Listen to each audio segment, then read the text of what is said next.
This is the vlog for Type B trading, non-aggressive day trading for Wednesday, the 27th of June, 2018.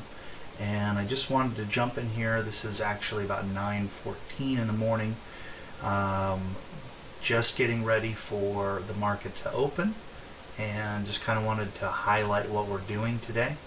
So our pre-market gappers that we've got set up, and of course I provide information, and will provide information later on how I set up this gapper. But just to give you the quick rundown, we have some stocks that are moving today.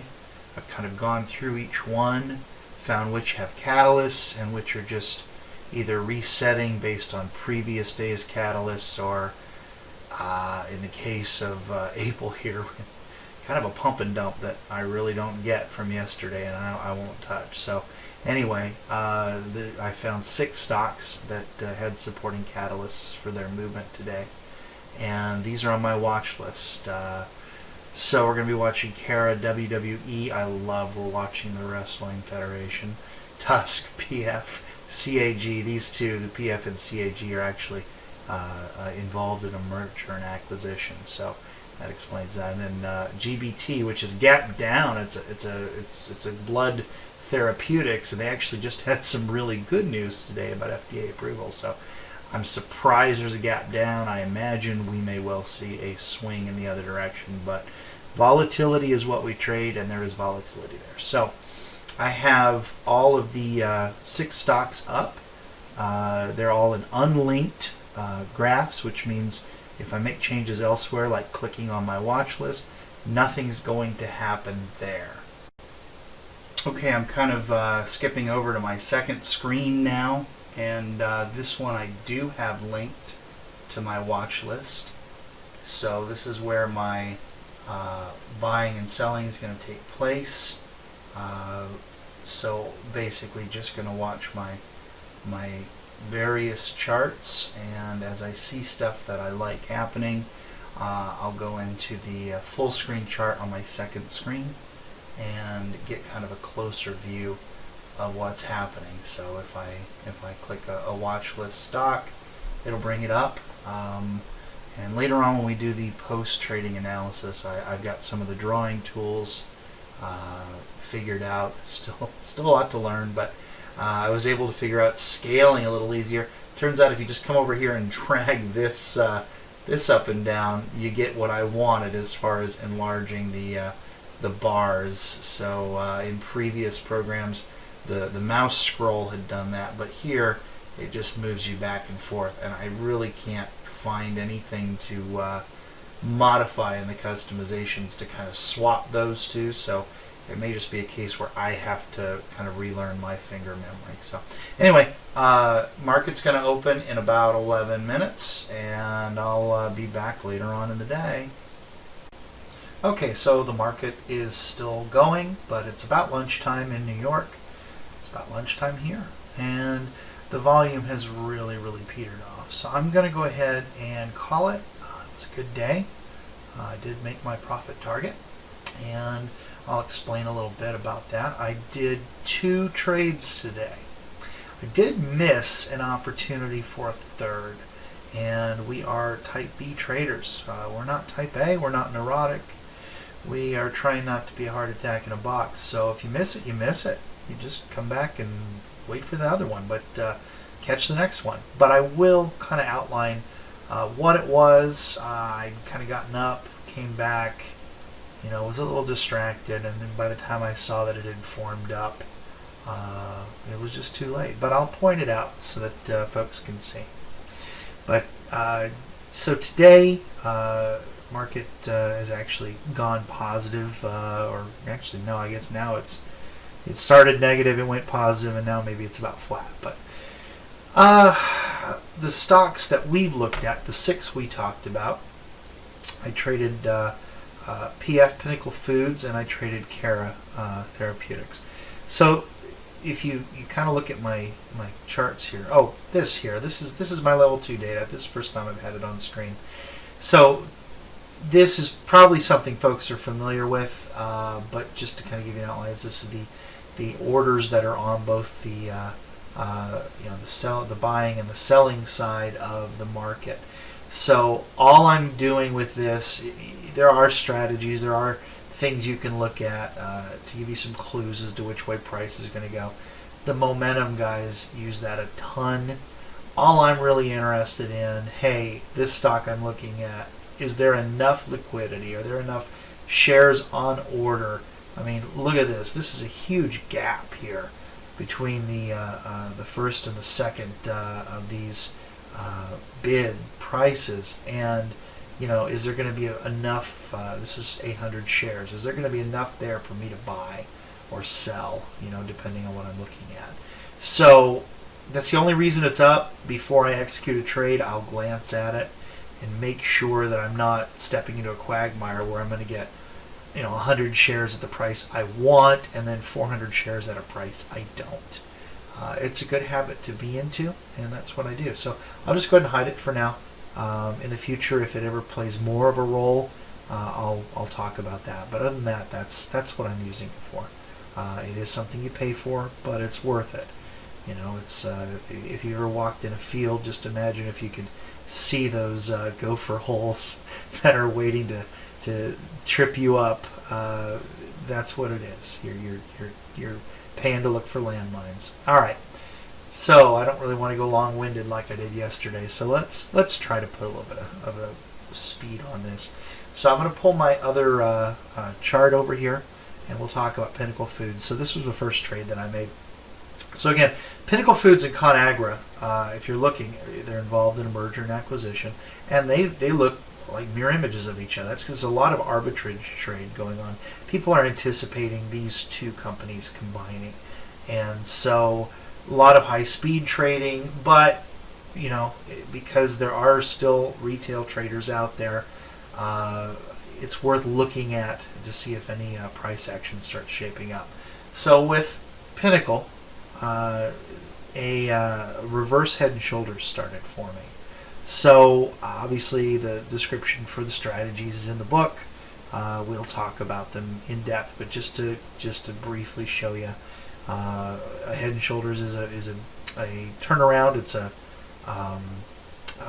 a reversal. So you're expecting to see the price go the other way. So price is going down.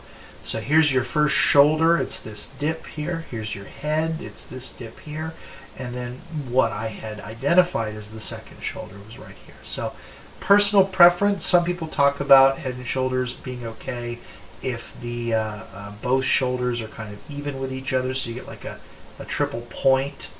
I'm not into that. To me, a head and shoulders should be skewed to the direction that the price is moving to give it some confirmation.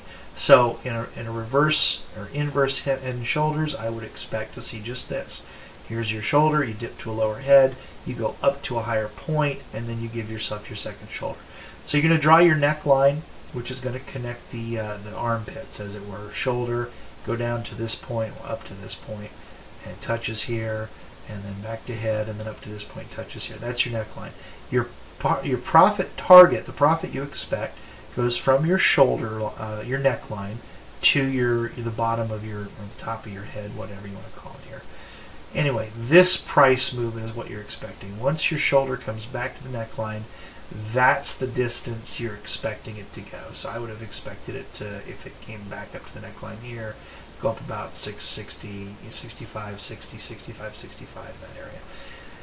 Okay, so I set my target. I saw it begin to move. I bought in to go long, and my stop loss was right down in the area of the other shoulder, because at that point, if it comes down to in this neighborhood where it's gonna look like it's gonna be a point that's on even with that shoulder, that's out of my pattern. So it did not go the way I wanted it to go. It came back quickly. It hit my stop out, and I was stopped out. So I bought in long at 65.25, and I was stopped out at 65.13. 150 shares at $65, about 10 grand. So I lost about $20 if you consider commissions. So, all right, we pick up ourselves and we move on. And the next trade that I saw, so this happened about between 9:50 and 10. Kara was the next trade, and this happened. It happened about 10:20 or so when I got into it. So again, it's a Head and Shoulders. This was a day for Head and Shoulders. There were not a lot of other things happening, and sometimes you'll go a long time without seeing a good Head and Shoulder. This is not the best in the world, but it's decent. This is a proper Head and Shoulder. And as you can see, Kara had gapped up over the pre-market. Where this is a non-inverse, this is a traditional Head and Shoulder. So I'm expecting this to be a reversal to the downside. So we have our first shoulder, we come up here, we have our head, and then identify this as our second shoulder. So here's our neckline, here's the profit target. Now if I had applied this profit target to this point where the shoulder meets the neckline, I'm going to wind up somewhere down around 19 bucks is my expectation. So as soon as I made a doji here that was indecisive, I went ahead and entered the trade, sold short, I went ahead and dropped. Now I take profit in stages. There's nothing in the world wrong with locking in money. And so I sold, if it were a bigger position, I would sell thirds or even fourths, but still only 10,000 sounds like a lot.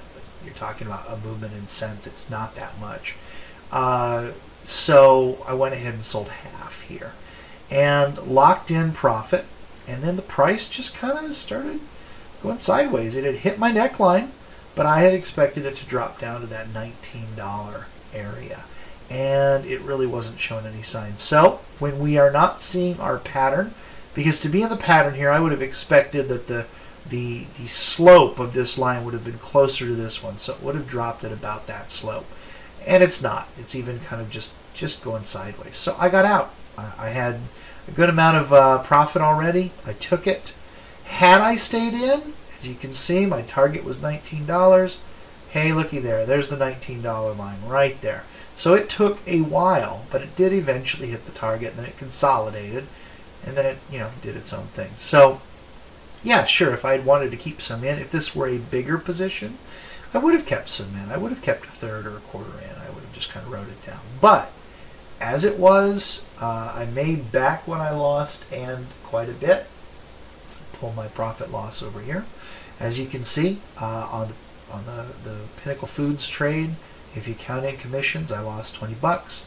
On the Kara trade, if you count in commissions, I made 147. Means I made $127 today. I'm only trading 10 grand. That comes out to 1.2% of the account I was using. That's my target. So I'm okay with being done unless something good comes up. And here we get to what I missed. So we're going back to the Pinnacle ConAgra pairing. And in this case, ConAgra was the clearer of the two. And so as I was kind of just going along, and as you can see, I had just executed my Kara trade, and I got a little bit of food, I got some cherries, and came back, and I'm just looking at my different watch charts, and I saw this. So what this is let me just draw a line here.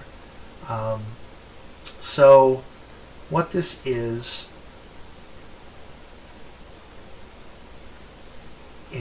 something called a channel or a Dow line. So it was actually created by, or the term was coined by Charles Dow. Y'all know who he is. And it just means the price is consolidating. It's just going up and down between an upper and lower bound. And what that means is that you're going to have a continuation.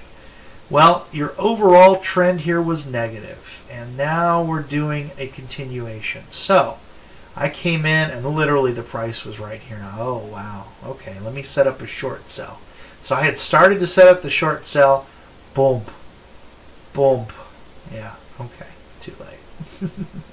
Had I gotten the short sell, my profit target would have been the width of the line, meaning that about here where it started bumping up and down, I would have taken profit. I probably would have held on to the profit, knowing me once it started up over here at this dip, since I'm only selling out or in this case buying to cover in 2 stages, I'd have gotten out. If I were doing a 3 or 4 stage buy to cover, I probably would have done my second profit somewhere in this candlestick as it came back, and then I'd have held on, and I might well have gotten a little bit more out of this. But anyway, point is that would have been an opportunity. You're talking about a move of, let's be honest, this is 15 cents, and I would have been about 300 shares in. So if you're talking about 300 shares at 15 cents, you're talking about $45. So it's not the end of the world. It wouldn't have been huge, certainly not as big as the Kara trade, but I'd have taken it. It's money. And so no worries. We'll see Dow lines again. They're one of my faves, and we'll catch the next one. Remember, there are a million different patterns happening every day in the markets that you don't participate in. We don't care about that. We only care about the 1, 2, 3, 4, whatever that we do participate in.